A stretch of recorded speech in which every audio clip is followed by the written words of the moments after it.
Morrow of the Golden Age, Chapter 26. At the first signs of winter in 166 prior, there was an exodus from the city of Antiochia Mygdonia. King Doreius of the Seleukid Empire was at the head of the procession, with horses drawing a screen of dust along the banks of the Tigris as he fled south to Seleucia, the old and grand capital of the empire from its founding, and indeed of prior empires in the age before Alexander. This flight was the prerogative of all who feared for their fates when the Bosporans would arrive, and this would be soon indeed. The Pergamese army marched on the city from the north, with Doreius contributing a smaller body of horsemen and his own astute command. Having crushed the Armenians in the summer, this worldly union of peoples, from colony and satrapy alike, formed an army that would require a serious outlay of force to divert. And such an outlay was not in Doreius's power, since he had sent the army he had raised in the city to march south and destroy Dion in Aravia, before said prince could cross the desert and cause trouble in the rich lands of the lower Euphrates Tigris. What shocked King Doreius off his newly crafted throne was the news that the ill intent he had sent to Dion was returning in kind with dividends included. Or to be more straightforward, Dion was on the march, and his target was Doreius. The army which had gone out had been made to face the grand army of Ptolemy XII in open battle close to the Dead Sea, orchestrated by Dion. In this, half the Seleukid men were killed and the others retired to remote posts west of the Euphrates in the hopes of avoiding detection. We know they were there though, because later they would negotiate surrender with Dion under the rather different circumstances that we shall get to shortly. Doreius did not know that he and Dion were converging on the same target. That is, until he was visited by a rushing scouting party that was led by Alcestis, the Alexandrian royal guard commander who had essentially reneged on his duties to Ptolemy XII in order to serve as Dion's foremost henchman. Dion had written to his uncle Pericles to have Alcestis made into a witness of the king, thinking too little of the rank to understand this outsider whom the king had never heard of was not a suitable man. Alcestis did not hesitate to lie to Doreius once introductions were over.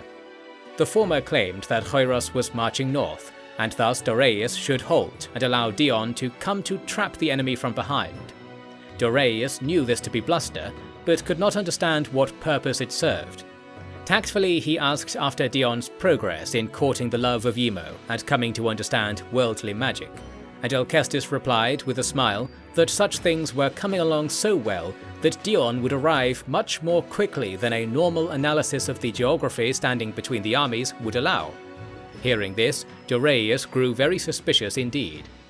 To entertain Alcestis' scheme while finding the truth of the matter for himself, Doreius deferred command to Euryalus of Pergamon and went out with a few companions to scout ahead. After only riding about 10 stadies, his companions petitioned him to return because they had seen a cow attempt to drink from an irrigation canal and then collapse in hopelessly. Doreius understood the different styles of divination in use at the time, and also, most keenly, the approach that the Scions of Gold should recommend. Therefore, he took a detour to rescue the cow in question, and instructed the herdsman to take the cow's next calf to Edessa's temple as an offering. The herdsman asked a great many questions about the religious importance of these things, and Doreius could not help but answer. After explaining the connection between Taurus and the health of the world, one of the companions astutely queried the way which this herdsman of the Tigris seemed to speak in an unusual accent of Greek, with diction fit for one whom navigating cattle across ditches was a waste of talent. Upon interrogation, the man fled in vain. After his capture, he was revealed to be none other than Alcestis. He insisted that if they all returned to camp, he would show Doreius documents which would exonerate this strange behavior and reveal important things about the strategic state of play, which he had been instructed only to reveal if Doreius passed a form of test. And we are to believe, I presume, that the matter of the cow in the ditch constituted this in Alcestis' rejoinder. Doreius was quite in the wrong when he elected to not punish Alcestis immediately, because he was not used to enduring the sorts of insolent behavior he was being exposed to, and wished more than he should have to learn some secret that would reveal the purpose to the day's antics. This was the weakness to his nature, and perhaps a weakness in the nature of those whom Manos might recognize as a king of this eternal world. Once at camp, Alcestis broke the trust of the good prince by pretending that the vital information he had stowed was now missing on account of treacherous local servants.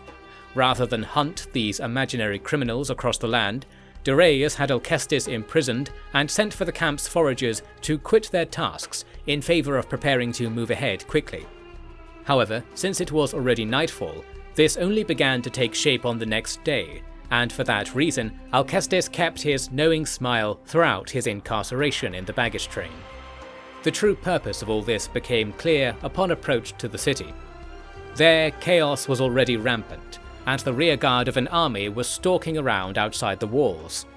This army would have appeared to be Egyptian upon first glance, since it flew the relevant colours and bore characteristic styles of equipment. But the red and yellow banner of the Spartakids was flown among the wagons. Dion had raced from the south and west to cross the innocent farmlands of the River Crescent and arrive at Antiochia Mygdonia first. This allowed him to take advantage of the city's flood of evacuees, whom he harvested like heads of millet to make into another large band of slaves. It had been Doreius these people were fleeing, stirred to panic by the guilt and shame of the masters that Doreius was truly hunting. Instead, their flight allowed Dion and thousands of men of both his command and of Alexandria to enter the city without use of arms for anything other than taking surrender and securing spoils. Instead, it was Doreius who was to be their rescuer, for next he swept his own force into the city and had them shout out orders for the Bosporan men to stand down and establish camps outside the walls. This was a challenging task, because what a Bosporan man was precisely was not agreed upon, being that the city was now overflowing with people who were as foreign to each other as they were to the supposed enemy, yet now were presumed to answer to the same prince, who was even more foreign to them all. I said before how strong the Bosporan Empire was if viewed in terms of its manpower and wealth. However, this concept of empire was loosely defined, and in many cases not recognized at all. So hardly any Egyptians considered themselves to be Bosporans, although their general was a Spartakid prince, and similarly even people from Cameria or the First Lands, who had grown up being told they were Bosporans, now saw all the other people who were being gifted that title and felt less sure in their ownership of it. It took 2 days for the city to become calm again, during which Doreius searched for Dion, whereas Dion had snuck away to take custody of Alcestis, and subsequently restored his freedom. At last Doreius met his cousin again, this time at a party held in the estate of a rich collaborator, and it was very different a mood to the dour dungeon in which they had last spoke formerly. Dion now had very much to boast of, and one might say that Doreius did too, but the latter was more concerned with his failings than his successes, or to put it another way, he was not satisfied that what he had done so far should be described as a success because he wished for grander achievements. The reunion was swift because Dion was not willing to discuss business, that being the status of the people he was enslaving.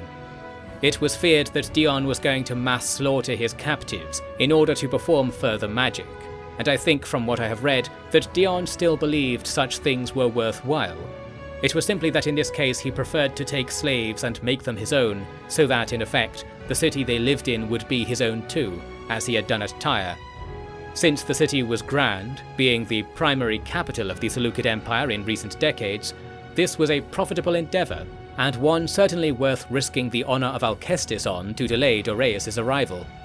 Doreius did not approve of any of this, and made this publicly known. However, the soldiers of all armies felt sorry for Dion, since he really did have many achievements to his name, and so Doreius did not do anything to curtail his cousin's outrageous behaviour. Instead, he wished to be a mollifying influence by keeping close and delivering sermons whenever the chance arose, focusing on the way in which a king of Golden Age virtue was selfless, commanded utter loyalty, and would never hesitate to give up anything they had if it would help another, knowing full well that in a Golden Age, kings of equal value could be made of anyone should the right help be provided.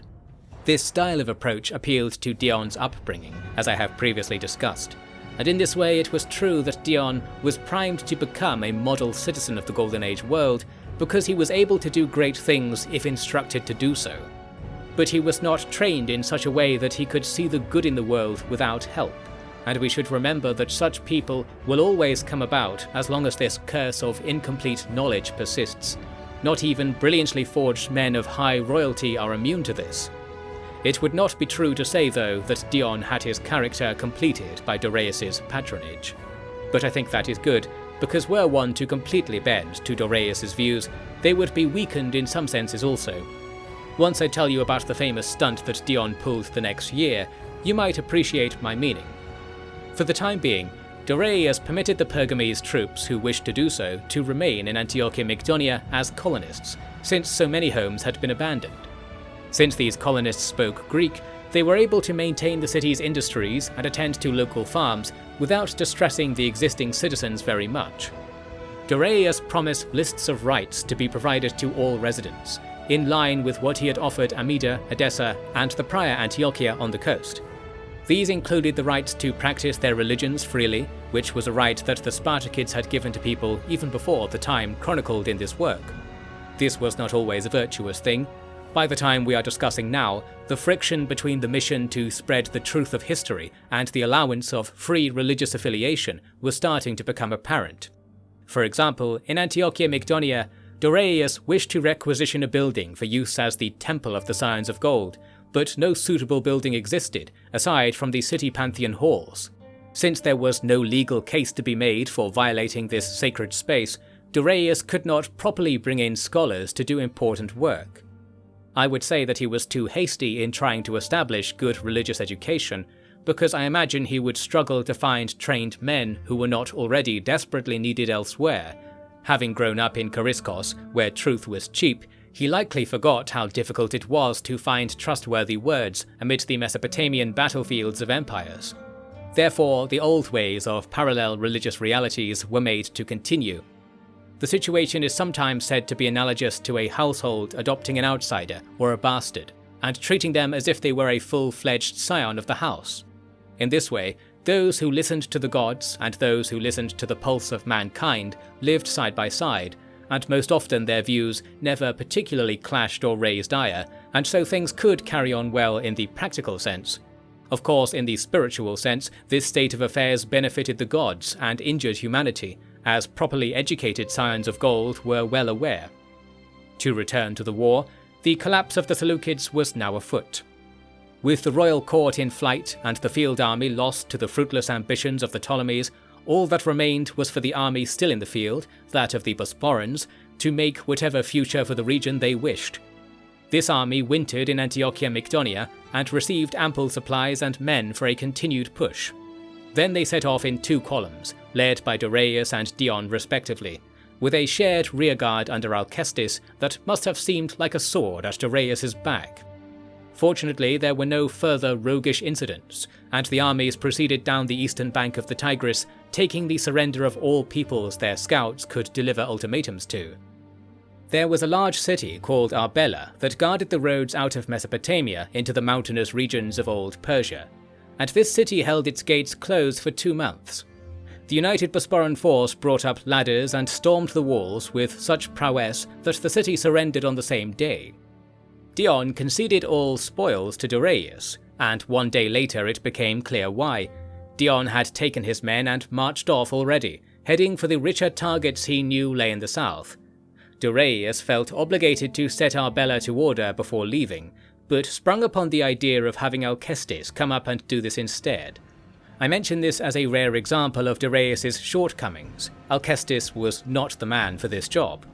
Although some will argue that Doreius's pursuit of Dion was so important that neglecting that task would have been the less kingly course. We non-kings can debate kingly courses all we like, of course. What happened was that Dion had gone straight to the place where he knew his impact would be greatest, and that place was the grand city of Seleucia. This sprawling and rich metropolis had once been the capital of the empire crumbling around it, and now it hosted that honour again for a time, as King Doreius was hidden inside, along with most of the court officials. Since Dion was not moving especially quickly, he carried siege weapons in his baggage train without properly disassembling them because his hired Rhodian engineers had defected at the beginning of the campaign. There was plenty of time for the Seleucids to escape into the mountains, towards the many large cities that lined the seas towards Indike, or the Hidden Valley refuges that many warlords had been renewed by in previous crises. In the court history of Doreius, it states that he dismissed such ideas as a matter of principle, and wished to fight to protect his people from the malice of Dion. This is plausible on the one hand, and implausible on the other, because so recently he had taken the precise opposite view, and allowed tens of thousands of his subjects to become slaves so that he might not have to face the very army that stalked him now. To speak of unkingly things is to speak of behaviour such as this. I think the truth is that the old warrior felt ashamed of himself, and grasped some vestige of his good human spirit so that he could at least bring a little order to the downfall of his people. Note that while I call the locals his people, they had no particular love for the Seleukid family, and did not especially expect or desire a Seleukid victory, aside from the standard aversion to the violence and uncertainty that the Bosporans were bringing. Such are the techniques one learns through reading many examples of history, and not many leaders have completed that task. Seleucia was besieged now for several months. In this time, Doreius caught up and doubled the investment, whereas no Seleukid troops came to provide relief. Some will say that there were no such troops, but in truth the court records suggest that an army was relatively nearby, engaged in a struggle for the borderlands with Aravia. In that area there had been an uprising of Armenians who had been settled on low-value land as part of prior political dealings, and now they wished that they have at least their independence if they were not to enjoy the livelihoods of other peoples the Seleucids taxed. What happened in that minor war we don't know, although later Doreius organised an alliance with the Armenian diaspora and provided them with support in exchange for expanding the reach of the Scions of Gold, so the Seleucids cannot have succeeded. The important point is that their efforts were wasted, no matter their achievement, because their base of operations was soon to be lost to the Bosporan onslaught. Despite being an overgrown and indescribably wealthy place, Seleucia simply did not have fighting men available to fight off the 10,000 men the Bosporans had gathered in their siege camps. I say this naively, because people will counter that good leadership can allow any number of men to defeat any other number by one method or another. So then it becomes sufficient only to say that such a method was not employed. Once the Bosporans undermined the walls and gained entry, there was nothing left for loyalists to do but lock themselves in the citadel alongside the royal family. Since the citadel was very old, having been built on ruins from over 1,000 years prior, it was unlikely to last long against even rudimentary techniques of arson and mining.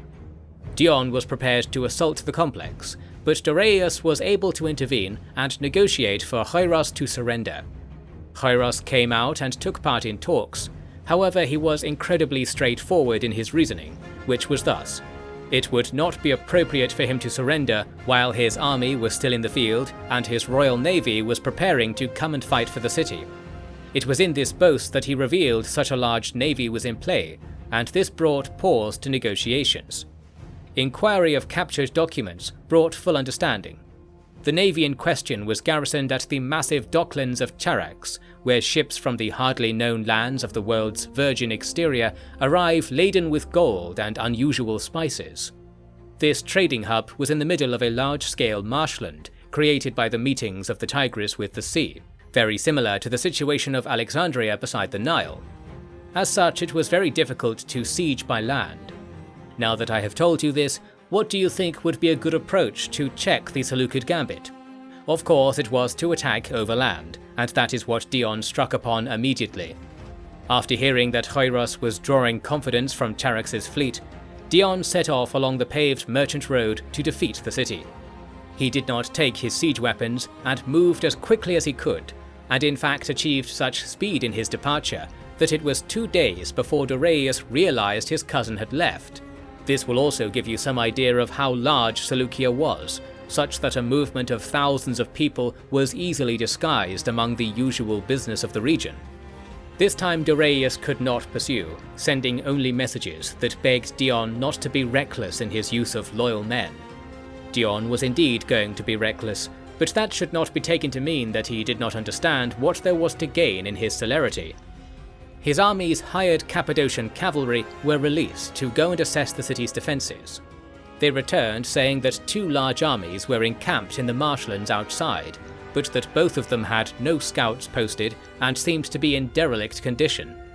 We now know that these armies were reserve forces the Seleucids were holding as hostages, having once belonged to Abalnu of Armenia. Realizing that the dereliction could only be tolerated if no royal authority was present close by, Dion deduced Charax was defended only by the illusion these armies were supposed to create. With the illusion broken through, so too did the Bosporan army reach the city walls without so much as a shout raised in opposition. We don't know if the Armenian reserves even knew what was happening, and they were disbanded in the treaty this mad dash to the sea helped achieve. The gates were secured by storm, but there was an extensive battle that took place after this, because the navy roused its marines to defend the docks. They poured from their ships to fill the streets, although a large body were taken aside from the fight because the civilians were trying to bring themselves and their belongings on board the ships to make an escape, and the officers began to violently repress this initiative. Dion bounded through the town with spear in hand, moving for the largest of the ships, an octeres of the sort the Bosporans had held as their foremost treasure in the time of Dion's grandfather. He was followed by strings of shield-bearers, whose colourful designs, styled on the gods of the Nile, intimidated and confused onlookers. Soon Dion was deep within enemy lines, although he hardly had to fight to carry on driving forwards. Reaching the fleet's flagship, he was confronted by a young officer. Dion threw to the ground a green object that smashed into pieces.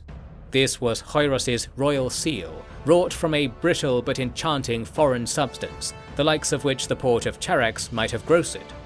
The officer understood the meaning when taken in conjunction with the present chaos, and so he gave to Dion the fleet's coloured topsail as a symbol of surrender.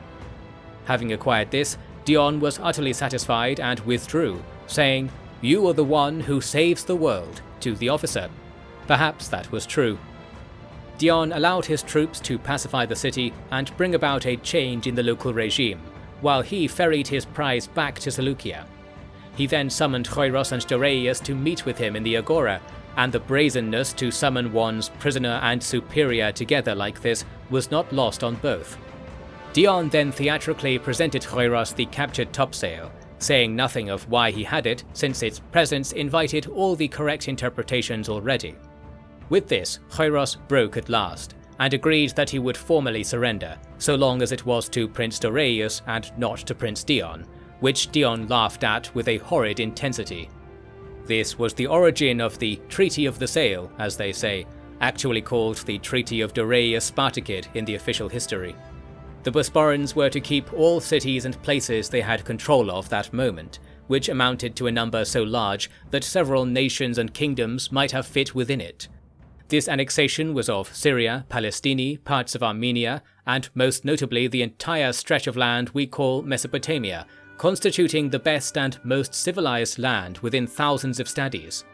This amounted to perhaps half of the Seleukid territory by area, and more than that by wealth and usefulness. This was how thoroughly Hoiros was beaten, and how likely it was that he would be made to lose more should he not give up the fight as soon as he did. It was precisely the triumph that both Doreius and Dion had sought. In the case of Doreius, he had won his family a grand victory and taken personal command of many places that could be cultivated into strong centres of Golden Age thought. In the case of Dion, he had been contracted to advance the cause of Ptolemy XII in exchange for said king bowing a measure to the house of the Spartacids, and this had been done so expertly that the Ptolemies could be said to have won a great war, while it was Dion and his family who gained the most from it. This squandered any chances the Ptolemies really had to gain advantages over the Seleucids, and extended their disadvantage compared to the Bosporans, ensuring afterwards that the hierarchy of powers was more stably fixed beneath Bosporan hegemony. Doreius paid for Hoiros and his family to be escorted away, along with any other nobles who wished it. This is said to have become very expensive because the journeys into the mountains were long and the participants many. There was then peace, for as long as the Seleucids' revanchist spirit could ever allow. Alas, there will be more to say on this in subsequent pages. But there was a breath of life across the land now, because more and more people would be able to learn what the world really was, and how they could join with their conquerors in making a better reality than the gods could ever imagine. Said gods were not going to let this happen easily, and more importantly, nor would the unenlightened have men. Peace, then, did nothing to alter the endless preparations for war.